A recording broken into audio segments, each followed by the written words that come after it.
My expectations were that there would be interest in this conversation and in this topic. I'm very impressed, number one, with the turnout, number two, with the level of interest and activity, number three, the questions that people are asking in terms of really what are the next steps, how do they really implement what we're talking about. So I think it's a great conference. Congratulations on putting it together. I look forward to future conferences and sort of building on this and the momentum. I'm real happy how this is turning out.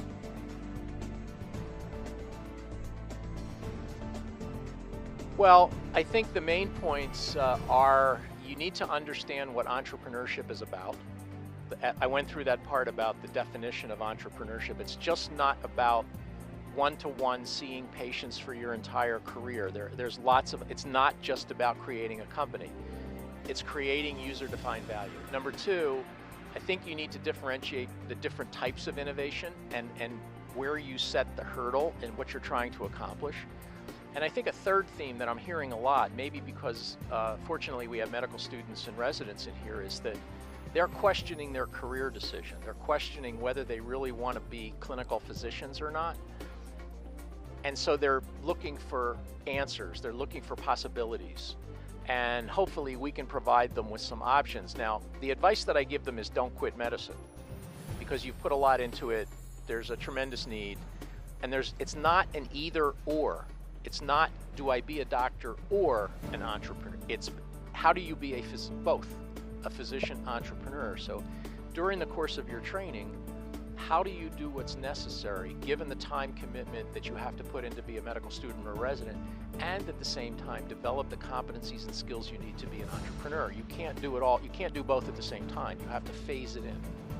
So the advice I'm giving medical students and other residents are, when you're a resident or a medical student, the three things that you need to start to develop while you're a resident or a medical student are education that you can get online, resources or networks. In other words, start connecting to people outside of medicine and find a mentor.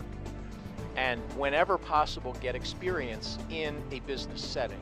It could be an internship, it could be spending a month working with a company in Sao Paulo. I mean, whatever, but those are the kinds of things that you need to put in place. And then gradually you can begin to transition when you finish training to develop your portfolio career or whatever it is that you happen to do. But I don't want to give the impression that this is an either or, that you either are a clinical physician or you're a physician. It's both. And I think pretty much every doctor in the world can add value in some way without giving up the clinical practice of medicine. It's up to you how much you want to do it. Now, in my particular case, as I mentioned, I practiced for 40 years. But then I decided, after getting involved with this for maybe, it took me 10 years, 5 years, then I just decided to change and just be a full-time physician entrepreneur.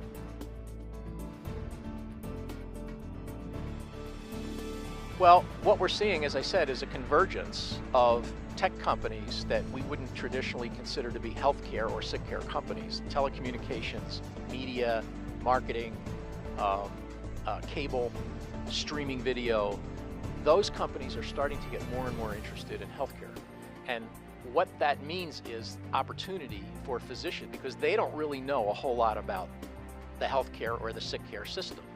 So they need the input of physicians to help them, product development, marketing, strategy, all the issues that you have to go through in healthcare.